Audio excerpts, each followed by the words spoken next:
You know, there are moments in life that make you question everything you thought you knew about basic human decency. What I'm about to share with you is one of those moments that left me staring at my phone in complete disbelief, wondering if I'd somehow slipped into an alternate dimension where common courtesy simply didn't exist. So here's the setup. My husband David and I usually travel for Thanksgiving, but this year our favorite band announced a concert for the day after Thanksgiving, right here in our city. We'd been following them since college, and they were doing a special anniversary tour. We decided to break tradition, stay home, and host Thanksgiving ourselves for the first time in nearly a decade. Now, hosting Thanksgiving is no small undertaking. I spent weeks planning the menu, testing recipes, transforming our dining room into this beautiful autumn wonderland. We invited 8 people total: David's sister Rebecca and her husband Thomas, our close friends Patricia and Kenneth, my brother Stephen, and David's college roommate Daniel. Then I made what I now realize was a critical error in judgment. I was scrolling through social media when I saw a post from my cousin Janice. We're not close at all. I could count on one hand the number of times we'd spoken in the past 5 years. But she was posting about being alone for Thanksgiving, and I felt guilty. She lives less than 30 minutes away, so I sent her an invitation. Her response was enthusiastic. She'd love to come. What should she bring? Thank you so much for thinking of her. I told her not to worry about bringing anything and to arrive around 2 o'clock since we'd be eating at 2:30. Thanksgiving Day arrives, and it's perfect. The turkey's in the oven by 6 a.m., the house smells incredible, fire's going in the fireplace. Our guests start showing up around 1:30. Rebecca and Thomas with wine, Patricia and Kenneth with flowers, everyone's laughing and catching up. The energy is exactly what I'd hoped for. 2 o'clock comes and goes. No Janice. 2:15, 2:20. No message, no call, nothing. At 2:20-5, we decide we can't wait any longer. Our other guests are hungry, the food is ready, we need to eat. At exactly 2:26, I hear a car in the driveway.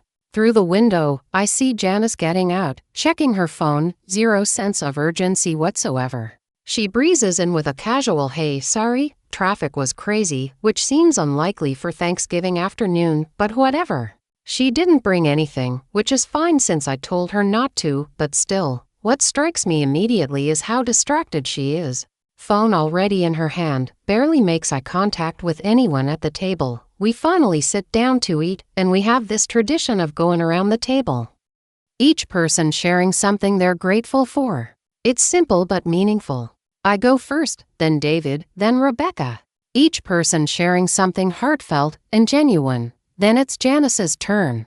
She's scrolling through her phone, completely oblivious that everyone's waiting. "Janice," I say gently, "would you like to share?" She glances up, looking irritated at the interruption. "Oh, yeah, I'm grateful for stuff. You know, family and whatever." Eyes right back to the phone. I see Patricia and Kenneth exchange glances. Rebecca's eyebrows shoot up. That beautiful moment just deflates. And here's the thing, she stays on that phone the entire meal. I'm not exaggerating. The entire time. During every conversation, every story, every laugh. Phone propped against her water glass, thumbs constantly moving. She's eating mechanically but never once comments on the food, never says thank you, never engages with a single person at the table. I'd made my grandmother's cornbread stuffing, roasted Brussels sprouts, homemade cranberry sauce, 3 different kinds of potatoes, green bean casserole from scratch. Hours and hours of work. Everyone else is exclaiming over the food, asking for recipes. Janice might as well be eating a TV dinner alone in her apartment. We've been eating maybe 45 minutes when she suddenly pushes back her chair and stands up. Everyone pauses mid-conversation. "I've got to get going," she announces, still looking at her phone. "I'm meeting someone at the movie theater. We haven't even served dessert yet. I made 3 pies from scratch. There's fresh whipped cream waiting in the fridge. Oh, I manage." "Are you sure?"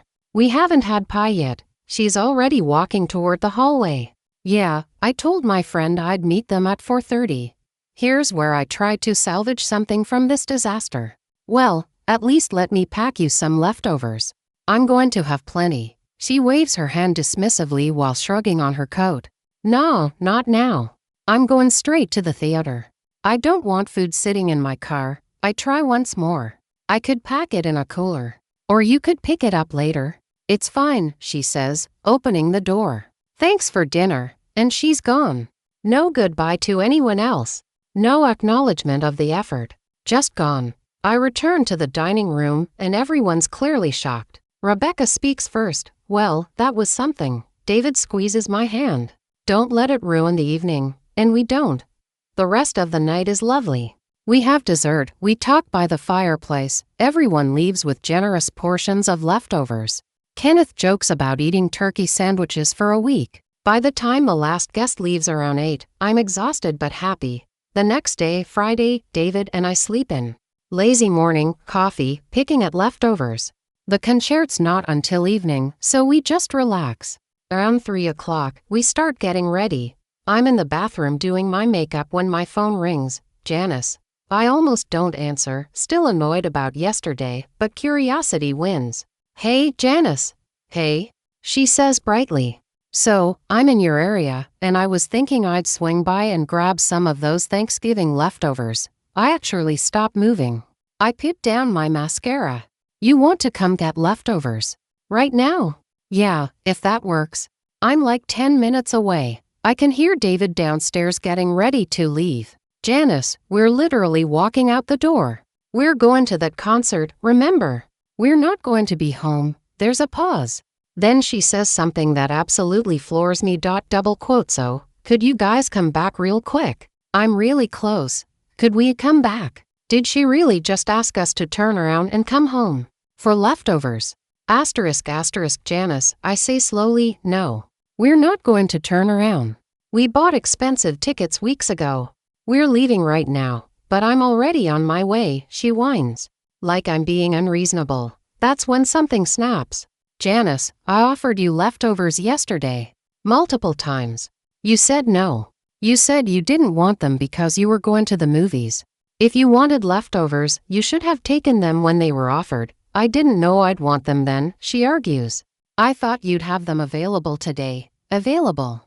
You can't just assume people are sitting at home waiting for you to decide you want something. You showed up late, you were on your phone the entire time, you left before dessert, and you turned down the food I offered you. What exactly did you expect me to do here? Long silence. Then, in a tight voice, I just thought family would be more accommodating. As if I hadn't accommodated her enough already. I accommodated you plenty yesterday. The answer is no. We are not coming back. Have a good evening, Janice. I hang up. Actually hang up on her. My hands are shaking. David appears in the doorway. Everything okay?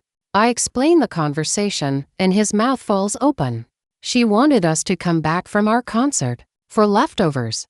Apparently, that's insane. Don't give it another thought.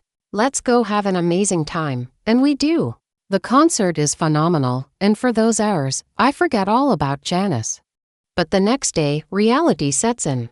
I know what's coming. My Aunt Carol, Janice's mother, has spent Janice's entire life making excuses for her behavior. Spirited as a child, going through a phase as a teenager, finding herself as an adult living at home for 3 years without working. I decide to get ahead of it. I call my mom first, give her the full story. Oh honey, she says, don't worry about what my sister says. Everyone knows what Janice is like. The call from Aunt Carol comes Sunday evening. Hi sweetheart, she says in that overly sweet guilt trip voice. I heard about what happened with Janice. Here we go. She mentioned you uninvited her from your dinner. I have to pause. Aunt Carol, I didn't uninvite her. She came. She ate at my house. Well, she said you refused to give her leftovers and were very rude when she tried to pick some up. Deep breath. That's not what happened. Janice arrived late, was on her phone the entire meal, left before dessert, and declined leftovers when I offered them multiple times. The next day, when we were walking out the door to a concert, she called and expected us to turn around and come back. When I said no, she got upset. Long pause. She didn't mention any of that. I'm sure she didn't. Aunt Carol, I love you, but Janice was incredibly rude. Multiple other people witnessed it. She barely acknowledged anyone. She was glued to her phone during our gratitude sharing. She left without saying goodbye. Another pause. Then, quieter. This is why people don't invite her to things anymore, isn't it? Just like that, the defensiveness crumbles. This isn't the first call like this my aunt's gotten. I wanted to include her, I say gently. But I won't be inviting her again. I'm sorry, she sighs heavily. I understand. I'm sorry she behaved that way. We chat a bit longer and end on an okay note. But I feel sad afterward. Sad that this is how it has to be. The story's made its way through the family now. I've gotten sympathetic texts from cousins, some sharing their own Janice stories. My brother Stephen called. I noticed at dinner but didn't want to say anything. It was really uncomfortable. Rebecca brought it up over wine last weekend. Watching you set that boundary made me realize it's okay to expect basic courtesy from people, even family. That hit me. How often do we let people treat us poorly because we're afraid of conflict? Because we've been told that being nice means accepting whatever behavior comes our way. Here's what I learned. When you open your home to someone, you're offering a gift. Your time, your effort, your space. The bare minimum you can expect in return is basic respect. Not gratitude, not effusive praise. Just simple human courtesy. Being present. Being polite. Janice couldn't manage that. And then, after declining what she later claimed to want, she expected it to be available on her schedule, even when it meant disrupting our plans. The leftover saga has become a running joke now. Kenneth texted last week, making a sandwich with your leftovers. Should I drive to your house and demand more? Patricia sent a picture of her empty fridge, out of leftovers. Will you cancel your plans and make me another Thanksgiving dinner? It's funny now, but it's also a reminder. It's okay to have standards for how we're treated. It's okay to say no. It's okay to stop inviting people who've shown they don't value your hospitality. Will Janice and I reconcile? Maybe, but it would require her to understand what she did wrong and actually apologize. I'm not holding my breath. For now, I'm focusing on the people who showed up on time, who were present and engaged, who sent thank you texts the next day. The people who understand that being part of a community means showing up not just physically but emotionally. As for next Thanksgiving, we're already planning it. Same thing, hosting at home, intimate gathering, good food and good people. We'll invite those who've proven they know how to be good guests, and if anyone wants leftovers the next day, I'll happily pack them up. Just don't expect me to rearrange my entire life at a moment's notice. Is that really too much to ask?